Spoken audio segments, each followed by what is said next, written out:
साथियों, आज हम रामचरितमानस की वर्तमान परिप्रेक्ष्य में व्याख्या के क्रम में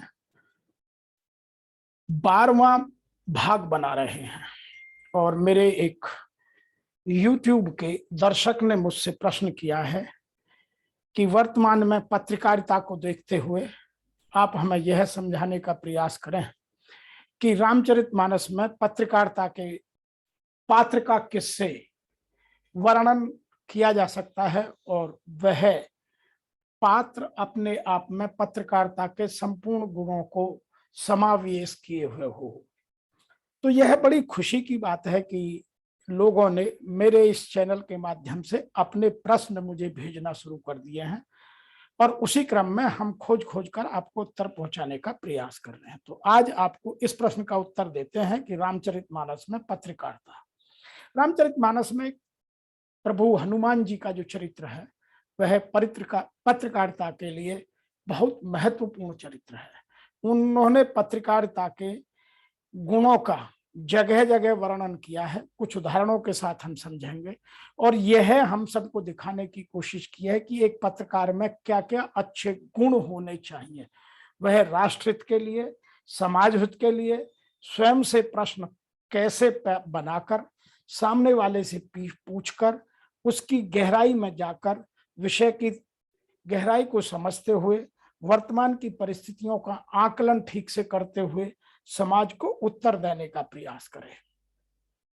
रामचरितमानस में दो चरित्रों का वर्णन हम करके आगे चलेंगे। सबसे पहले पत्रकारों के जगत में हम नारद जी को नमन करते हैं कि संसार के सबसे पहले पत्रकार और सबसे प्रमुख पत्रकार।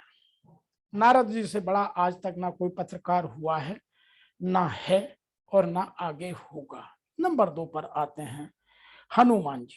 हनुमान जी की पत्रकारिता का जवाब आज हम कुछ एक दो उदाहरणों के साथ, वैसे तो उनकी पत्रकारिता के उदाहरण संपूर्ण रामचरितमानस में बाबा तुलसीदास जी ने जगह जगह बखेर रखे हैं। चाहे वो पहली बार जब लंका में गए तो विभीषण जी से मिले, वहां उन्होंने अपना एक अच्छे पत्रकार के नाते बात की।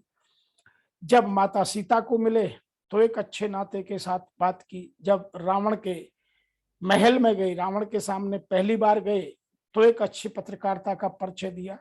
उन्होंने जगह जगह इस बात के परिचय दिए हैं। तो आज हम जो समझेंगे, जब वो पहली बार प्रभु श्री राम से मिले तो उन्होंने एक अच्छी पत्रकारिता का प्रतिपादन कैसे किया, वही हमारे लिए आज का बहुत प्रमुख विषय है। जब महाराजा सुग्रीव बाली के डर से छिपकर ऋषिमुख पर्वत पर रहता था तो उसे हमेशा यह डर बना रहता था कि कहीं बाली मुझे मरवा ना दे, क्योंकि ऋषिमुख पर्वत पर बाली आ नहीं सकता था, क्योंकि एक ऋषि का श्राप था कि यदि तुम ऋषिमुख पर्वत पर जाओगे तो तुम्हारा सर के 2 टुकड़े हो जाएंगे और तुम मर जाओगे। इसीलिए बाली ऋषिमुख पर्वत पर नहीं जाता था और सुग्रीव हनुमान जी के साथ वहां रहता था। तो एक दिन भगवान श्री राम माता सीता की खोज में कुछ ऋषि मुनियों, माता सबरी के द्वारा बताए हुए रास्ते से ऋषिमुख पर्वत पहुंचे तो सुग्रीव को लगा कि शायद इन 2 राजकुमारों को बाली ने मेरा वध करके भेजा है, वध करने के लिए भेजा है। तो हनुमान जी आप जाइए और पता लगाइए कि ये दोनों कौन हैं, क्योंकि भगवान श्री राम और उनके छोटे अनुज माता सीता की खोज में वन वन भटक रहे थे। तो वो दोनों बड़े उदासीन भाव में ऋषिमुख पर्वत की तरफ जा रहे थे। तब वहां हनुमान जी एक ब्राह्मण का वेश बनाकर सुग्रीव की आज्ञा लेकर वहां पहुंचे और उन्होंने क्या कहा, यहां से पत्रकारिता के जो विषय हैं उनकी बात करते हैं। पठये बाल होई मन मैला, भागो तुरत तजो यह सैला, विप्ररूप धरि कपित गायौ, माथ नाई पूछत अस भायो। सुग्रीव जी के मन में एकदम से ये बुरे विचार आए कि हमें यहाँ से अब भाग जाना चाहिए, यह पर्वत छोड़ करके, यह शिलाखंड छोड़ करके, यह वन क्षेत्र छोड़ करके हम यहाँ से चले जाएं, क्योंकि बाली ने इन दोनों को हमें मारने के लिए भेजा है। तो यह बात सुनकर हनुमान जी ने ब्राह्मण का वेश बनाकर प्रभु श्री राम और उनके छोटे भाई लक्ष्मण जी के सामने प्रस्तुत हुए और सर नवाकर उन्होंने प्रश्न किया। यहां बड़ी मजेदार बात है, जब लक्ष्मण जी ने पहली बार हनुमान जी को देखा तो उनके मन में बड़ा शक हुआ कि इस आदमी का शरीर है क्षत्रियों जैसा और वेश है ब्राह्मण का, तो ये ब्राह्मण कैसे हो सकता है। और आते ही ब्राह्मण पैर छुए, ये भी बड़ी विशेष बात है, क्योंकि ब्राह्मण तो पैर छू नहीं सकता, ब्राह्मण के तो पैर दुनिया छूती है। तो लक्ष्मण जी के मन में बहुत सारे प्रश्न एक साथ पैदा हुए और उन्होंने अपने भाई से कहा भी, जिनकी चर्चा रामचरितमानस में बाबा तुलसीदास जी ने की भी है, कि भाई ये जो अभी सामने से विप्र आ रहा है, ये मुझे विप्र नहीं लगता, इसका शरीर क्षत्रियों जैसा है और विप्र होगा तो ये पैर नहीं छूगा। लेकिन आते ही, जैसा कि इस दोहे में लिखा है, विप्र रूप धर कपित हैं गए, माथ नाई पूछत अस भायो। तो उन्होंने जाते ही सर नवाया तो लक्ष्मण जी का शक, शंका, उनके मन के विचारों की गहनता और बढ़ गई और श्री राम मन ही मन मुस्काए। और यहाँ हनुमान जी ने अपने पत्रकार होने के, एक अच्छे जर्नलिस्ट के सभी गुणों का यहाँ प्रदर्शन किया। अब जो एक अच्छे पत्रकार के गुण होते हैं उनको जानना जरूरी है। एक अच्छे पत्रकार में एक असरदार प्रभावशाली शब्दों का चयन और उनका संवहन, डायलॉग की डिलीवरी होनी चाहिए। दूसरा, सब्जेक्ट पर अच्छी पकड़, गहन अध्ययन होना चाहिए। किसी भी पत्रकार में इन्वेस्टिगेशन स्किल, किसी चीज में से अपने मतलब की बात निकालने की कला आनी चाहिए। नंबर 4, बात करते वक्त हमेशा मधुर शब्दों का और मीठी वाणी का प्रयोग करना चाहिए, गुस्से से बचना चाहिए। नंबर 5, प्रोफेशनलिज्म और आत्मविश्वास से भरा हुआ होना चाहिए। को पत्रकार तभी प्रश्नों के उत्तर खोज सकता है। दूसरा, उसमें खुद में सहन शक्ति और विषय की समझ और खुद में अनुशासन होना चाहिए, जो कहीं वह कुछ ही खुद ही गलती करके किसी और के लिए प्रश्न पैदा ना बन जाए। एक अच्छे पत्रकार में दूरदर्शिता होनी चाहिए। एक अच्छे पत्रकार में साहस होना चाहिए। ईमानदारी के साथ, निष्ठा के साथ अपने प्रश्नों को कर जनहित के लिए और राष्ट्रहित के लिए उसे अपने प्रश्न कर उनके उत्तर खोजने चाहिए। वर्तमान परिस्थितियों का विश्लेषण कर सबको उनको समझाने का सरल शब्दों में, सरल भाषा में प्रयोग करना चाहिए। तो एक अच्छे पत्रकार के गुण होते हैं। अब यहाँ पत्रकार के गुण देखिए, हनुमान जी ने प्रभु श्री राम से क्या प्रश्न किया। को तुम श्यामल गौर शरीरा, छत्र रूप फिरहूं बन बीरा, कठिन भूमि को मल पदगामी, कवन हेत विचरहूं बन स्वामी। उन्होंने प्रश्न किया कि आपका सांवला और गौर स्वर्ण जैसा शरीर है, आप क्षत्रिय के रूप में लगते हैं, फिर भी वन वन में क्यों भटक रहे हैं। तो हनुमान जी ने सारे प्रश्नों का समावेश, उनको जितने प्रश्न करने थे एक एक शब्द चुन चुन करके यहां उन्होंने उन बातों का वर्णन किया और उन सब बातों को उन्होंने जानने की कोशिश की और उन्हीं बातों के कारण वह अपनी बात प्रभु श्री राम तक कह पाए कि आपके पद बहुत कोमल हैं, लेकिन आप इस पथरीली कटीली जमीन पर नंगे पैर घूम रहे हैं, कवन हेत विचरहूं वन स्वामी, कि आप किन कारणों से इन वन में घूम रहे हैं। तो हनुमान जी की बात सुन करके भगवान श्री राम को लगा कि मामला गंभीर है, और लक्ष्मण जी पहले ही चर्चा कर चुके हैं। आगे और क्या कहा, मृदुल मनोहर सुंदर गाता, सेहत दुसह बन आतप बाता, कि तुम तीन देव में कहो, नर नारायण की तुम दो, कि आपका शरीर बहुत मृदु है और आपका साहस बहुत अडिग है। आप इस जंगल में वन के दुख, वन की धूप और वायु को सह रहे हैं। क्या आप ब्रह्मा विष्णु महेश, क्या तीनों देवों में से कोई हैं?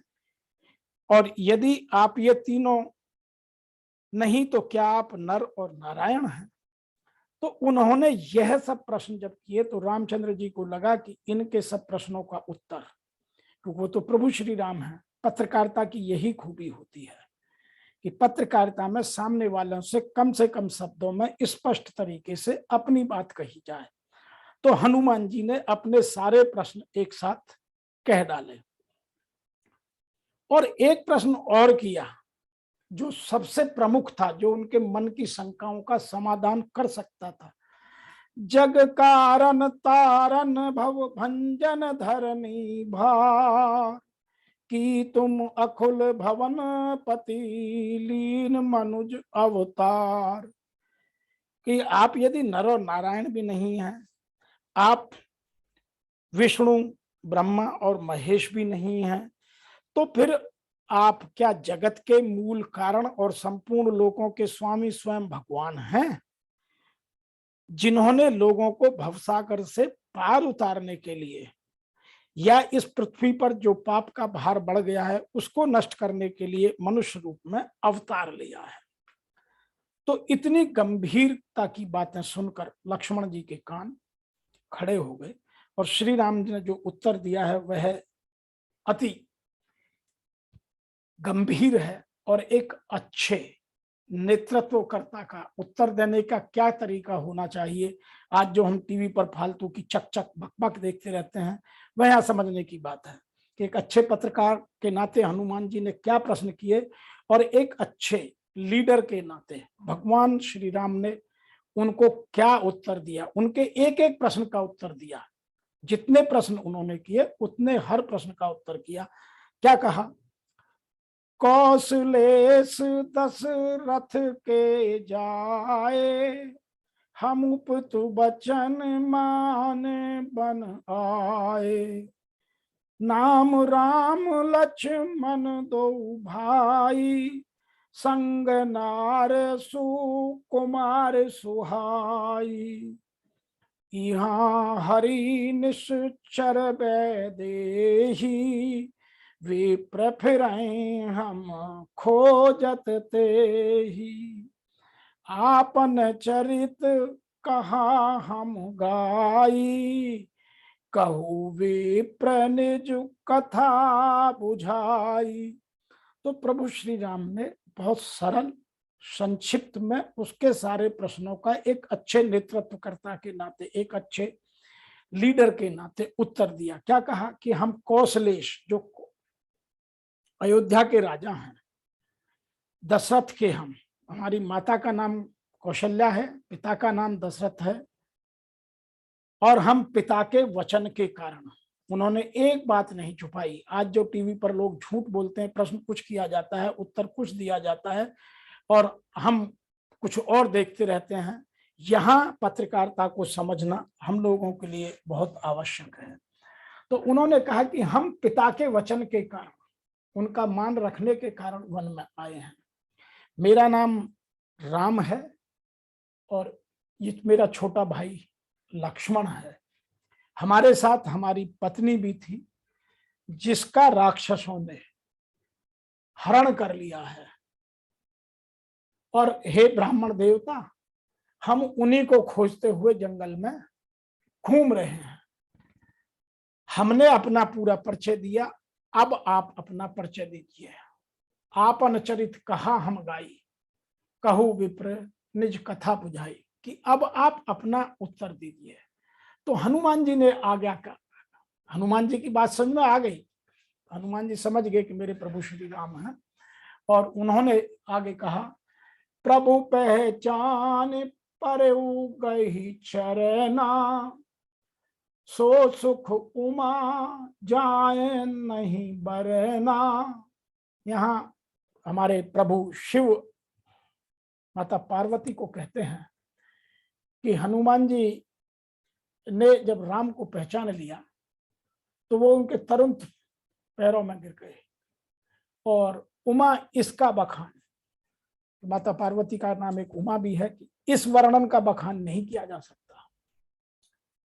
पुलकित तन मुख आवन बचना, देखत रुचिर वेश कै रचना। कि मन में इतनी प्रसन्नता हुई कि उनको उन भावों को, उन जो इमोशंस हैं, जो फीलिंग्स हैं, जो भाव हैं, जो उल्लास है, जो उमंग है, जो मिलन का आनंद है, उसका यहाँ शब्दों में वर्णन नहीं किया जा सकता। देखत रुचिर बेस कै रचना, और उनके उन चीजों का वर्णन यहाँ करना भी बहुत कठिन है। पुनि धीरजु धरि असुतुति कीनी, हरस हृदय निज नाथई चीनी। उन्होंने अपने आप को संभाला और उनकी फुट स्तुति की, प्रार्थना की, और उनसे कहा कि आप मुझे अपने हृदय में जगह दीजिए। मोर न्याऊ में पूछा साई, तुम है पूछऊं कस नार की नाई। कि आपने अपना परिचय दिया, मैंने अपना परिचय दिया, अब मैं आपसे यह पूछता हूं कि आप मुझे अपने हृदय में अपना दास बना लीजिए, मुझे अपने जगह दीजिए। तो यहाँ जो भगवान शिव ने माता पार्वती को वचन कह करके सुनाए हैं, अगली लाइन बहुत ही गजब है, और जो एक पत्रकारिता के सम्मान में एक अच्छा लीडर ही कह सकता है। तब माया बस फिरऊं भुलाना, ताते मैं नहीं प्रभु पहचाना। कि आप माया के वशीभूत होकर इस जंगल में इस तरह घूम रहे हैं, और मैं यहाँ सुग्रीव जी के साथ रहते हुए इस माया के जाल में फंस गया हूं, इसलिए प्रभु मैं आपको नहीं पहचान पाया। क्योंकि यहाँ यह भी बात बता दूं कि हनुमान जी खुद शिव के अवतार हैं। आगे की बात करते हैं। जब वो पैरों में गिर गए तो भगवान राम ने पहचान लिया कि ये कौन है। अस कही परऊ चरण अकुलाई, निज तनु प्रगट प्रीत उर छाई। तब रघुपत उठाई उर लावा, निज लोचन जल सींच जुड़ावा। तो उन्होंने जब वो पैरों में पड़ गए तो भगवान की प्रति भगवान ने उनको पहचान लिया और खुद को उनको उठाने लगे, और उठा करके उन्होंने उनको गले से लगाया। ऐसे दो प्रसंग मैं इस पत्रकारिता के माध्यम से यहाँ यह भी बता देना चाहता हूँ कि पहली बार तो भगवान श्री राम ने जब पहली बार मिले तब उठा करके हनुमान जी को गलाया लगाया, हनुमान जी उठना नहीं चाह रहे हैं। और दूसरा प्रसंग तब वो माता सीता की खोज करके जब वापस पहुंचे और चूड़ामणि दी, तब भी प्रभु श्री राम के चरणों में लेट गए, वो उठना नहीं चाह रहे हैं, और भगवान ने उन्होंने उठा करके गले लगाया है। तो जो अच्छे लीडर और एक अच्छे पत्रकार की खूबी होनी चाहिए वह यहाँ इस संवाद में हमें देखने को मिल रही है कि अच्छे पत्रकार के नाते हनुमान जी ने 2 मिनट में सारी बातें जानकर, सबको समझकर, पूर्ण प्रश्नों के उत्तर प्राप्त कर फिर उनको वो लेकर के सुग्रीव के पास ऋषिमुख पर्वत पर गए, उन दोनों का मिलन कराया और फिर दोनों ने एक दूसरे के हितों को साधने का वचन दिया।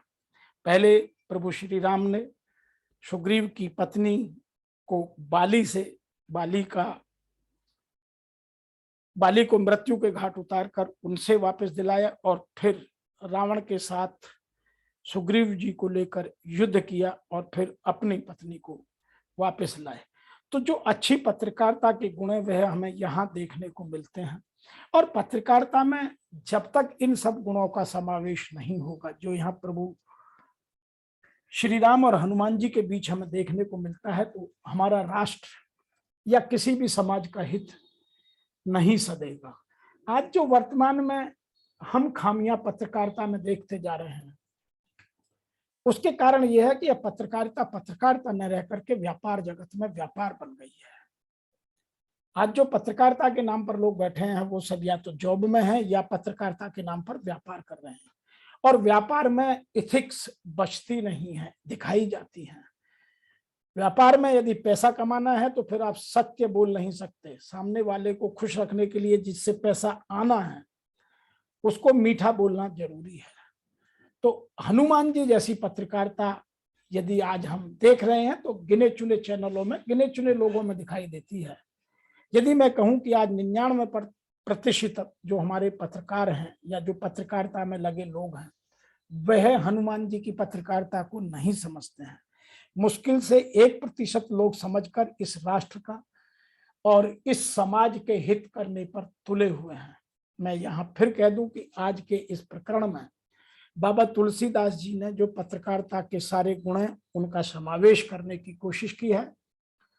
यहाँ आपने देखा हनुमान जी की भाषा कितनी नापी तुली, कितनी असरदार, कितनी चयनित शब्दों का प्रयोग, सब्जेक्ट की पूरी नॉलेज, पूरा बयान, ईमानदारी के साथ बात करना, 100% उसमें प्रोफेशनलिज्म, आत्मविश्वास से भरी हुई बातें और दूरदर्शिता कि ये कौन है इनका पता लगाना आवश्यक है।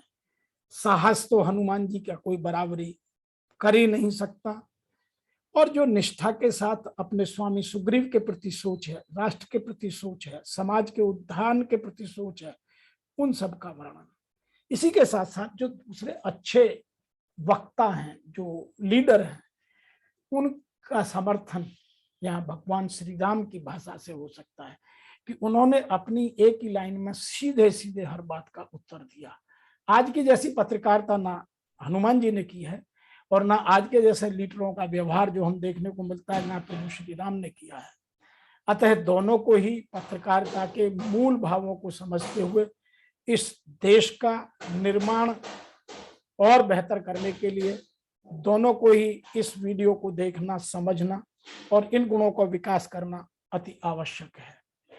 मैं आपसे यह भी निवेदन करता हूं कि आपको यदि ये वीडियो अच्छे लगते हैं तो आप हमें लिखें। हम आपके हर प्रश्न का रामचरितमानस से खोजकर उसके मोतियों को